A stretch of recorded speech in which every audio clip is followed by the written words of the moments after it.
Hello, my name is Beck and welcome to my spoiler book talk for The Mask Falling by Samantha Shannon. This is the fourth book in her Bone Season series. It's a dystopian fantasy series.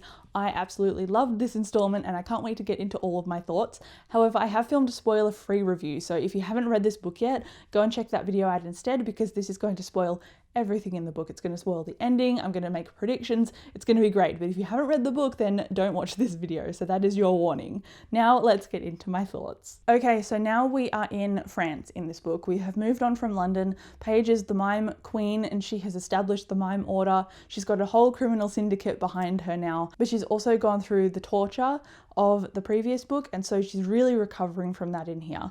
And so in the beginning, they're in a safe house. Her and Warden are in the safe house and she has been taken on as like a secret agent. So she's part secret agent and she's also obviously still the queen. So she's got two hats to wear really, but she's also really just trying to recover from the trauma of her torture experience and when she was waterboarded. So she has this huge fear of water. And that is something that I loved seeing explored in here. At the beginning, I felt it was a little bit drawn out because again, they didn't really leave the safe house very much and Paige seemed to really push herself, but there were moments in here that it explained the time passing and how much she'd rest.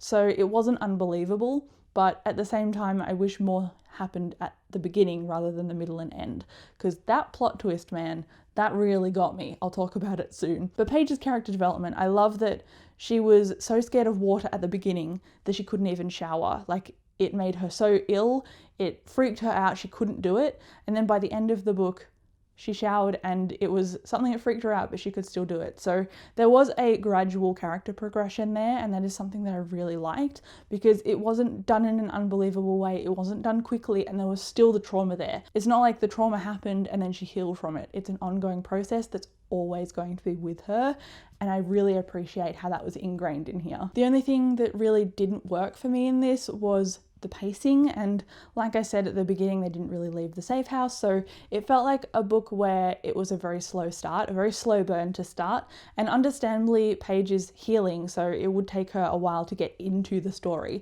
but there was just a lot of downtime spent on her kind of plotting and her doing things and then healing from them. So it made sense in terms of story, but with the pace, it just took me a while to get hooked, if that makes any sense. And the other thing that I was a little bit confused by, that's not necessarily a particular downfall or a gripe, is just the Emim and the Rephaim, or Rephaim. I'm not sure how to pronounce all these words because I don't listen to the audiobooks, but they were talked about in here as being different from the Rephaim, the Emim, I mean, and I think I'd just not read the book recently enough in order to pick up exactly the nuances of what was being talked about, because when that happened I was like, wait, what's going on? What's an Emim again? I was very confused, even though I read the back section, which was like a precursor to reading this. It was like a catch-up that had no spoilers for this in it, so that readers who didn't have time to go back and reread everything had a chance to get refreshed before they went back in here. So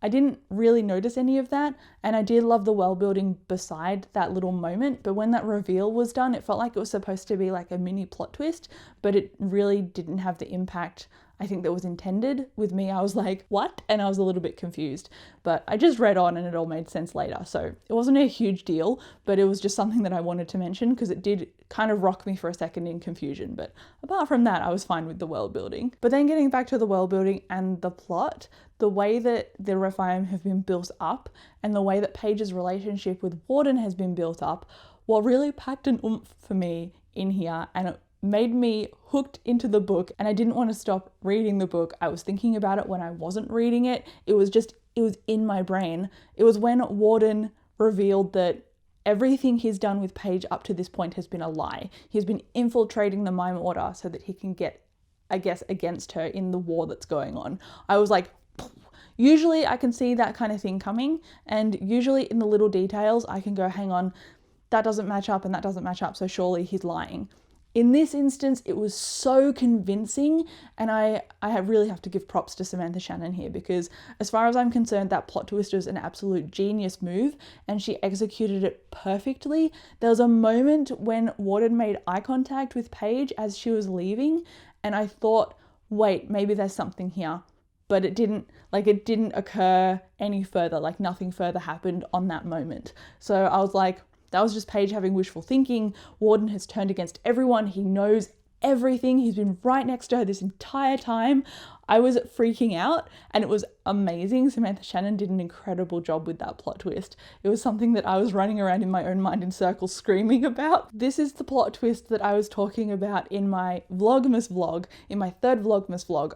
Obviously I didn't spoil anything in the reading vlog, and this is a spoiler book talk, so I can talk about it here now. But in that video you can just see me start to lose my mind, and I loved that. I documented that because it really captured that whiplash effect that Samantha Shannon wrote into here. I think she did, like I said, she did a wonderful job. It was amazing. And now the ending. I love how it tied off some loose ends. So for example, the Rag and Bone Man is now dead. He's stopped. This is going to move on into other things now, which I like, but Jackson is still alive. I thought he might live because he needs to be more like a villain. I hated him so much for a specific line he said to Paige. With all the trauma that she's experienced, all the trauma and horrible stuff that she's lost and gone through, he's like, "But I made you." And that is the line of such an abuser. It was just disgustingly horrible, but it really painted a picture of who Jackson is and what he's like and what he will lean into.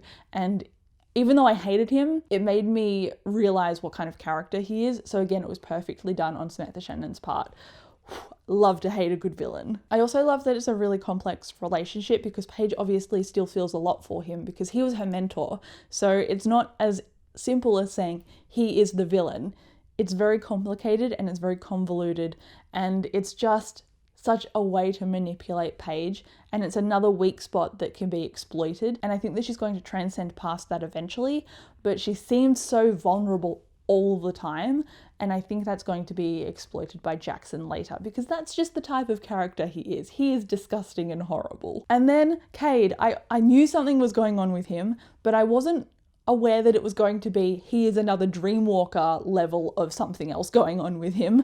That was a major plot twist, and it's not like Scion need anyone else pitted against Paige and all the clairvoyants. Like, they've got enough to deal with without this extra added thing. So they're really gonna have to knuckle down in the next book to fight against all of this, and I have no idea how they're gonna achieve that because this book was a struggle for them all, and I mean I love that struggle because that makes a good book, right? But they have their work cut out for them, and I have no idea how they're gonna bounce back from all of the stuff that they had to experience in here. I do love that there was an alliance made though. I think that's going to make for very interesting territory in the next installments because it means that certain things can converge. And I was initially very confused about all of the different syndicates and stuff, but now that they're starting to merge together and knit together kind of like a quilt, it's going to be a bit easier for me to track them in my head. So I like that things were converging in here. I'm going to enjoy the interactions in the next installments. I can just feel it. And then, okay, the ending. The ending was very abrupt, but it was done very well because it talked about Warden and Paige very specifically, but I don't think he's gonna die because why redeem him from that major plot twist and then kill him off straight away when he's been a main character for all this time? So I think that Paige is going to lose her memory and then Warden is going to help bring it back. That's one of my predictions for the next book in the series, at least the next installment or installments, because he mentioned early on that he can do that, but it's not easy. So I think he's going to bring things back, and I don't think Samantha Shannon will go down the road of healing Paige from her trauma. I think that's still going to play on Paige's mind, but maybe not as strongly as it is in this book. So again, it's going to diverge a little bit from what we've already seen established, but it's not going to undermine it completely. And that is what I like about Samantha Shannon. She carries things forward, like for example, Paige's injuries and Paige's trauma, and all of the character development from Paige and the side characters and everybody. She's pretty consistent, so I'm not particularly worried about Paige's memory being a massive slate clean kind of scenario, so I don't really worry about that. And then also Luce and Maynard. They were very much side characters in here that had pivotal roles at certain integral parts, but we didn't delve deeply into their backgrounds or their motivations overall. We did with Maynard, but not so much with Luce, and she had part of a main section at the beginning where she ended up beating Paige with, I think, a iron rod. And I thought, why focus on her when there is other stuff going on? So I think maybe Luce is also a clairvoyant, but she hates them viscerally, or Maynard is a clairvoyant and hates them viscerally. I think something more under the surface is going on with both of them. So I think something's happening there, but I'm not sure what it is yet, but I am suspicious. And then it seems like this is not shafted, but kind of put the other characters up on the shelf a little bit, like Nick and Ivy, for example, because they've had stories that have almost wrapped up or tied them off neatly in their own sections. Maybe we're going to not see as much of them later, but I would really like to see them later. We didn't get any Nick in here because obviously he's not in Paris either. So hopefully Paige goes back to her roots and she sees some of these characters. So we'll see. I hope to see more of the side characters that started the series with her. That's what I'm trying to say. I want to see more of those characters because I liked seeing them built up at the start. So that is another prediction. We probably won't see them as much, but I would personally like to see them more. And then at one point I thought that Warden was being made evil so that Paige and Ivy could be set up together, but now that Warden is proven not to be evil after Paige saw his dreamscape and remembered that the curtains were significant and he's not a traitor even though she thought he was, that was a whole time because she feels like she's betrayed him. Anyway, the self-hate is going to be deep in the next book. I'm just glad that Warden is not evil because that was a major curveball and I don't think I could have dealt with this series if Warden was evil. But anyway, I hope to see more of Paige and Warden develop in this new step in their relationship because I think it's going to be a bit of a role reversal now. Warden was looking after Paige a lot in this book, and I think in the next book after Warden's capture and torture by Nashira, Paige is going to look after Warden when they reconnect again, and he's going to help restore her memory. So I think it's going to be a thematic shift there, and I'm so excited to see what happens next. I loved this book. I loved the ending. I loved the Warden plot twist. I loved all the character building and the moments in here. A lot of the politics and not the jargon, but a lot of the political movements and the world building, some of it went a little bit over my head just because I didn't remember certain things, and that's because I didn't refresh on the series before I started this.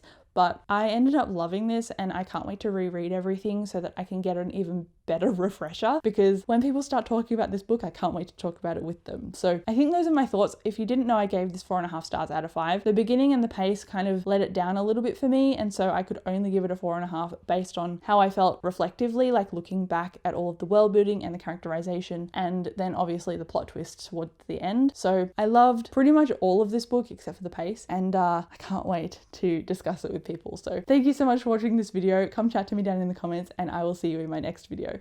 Bye.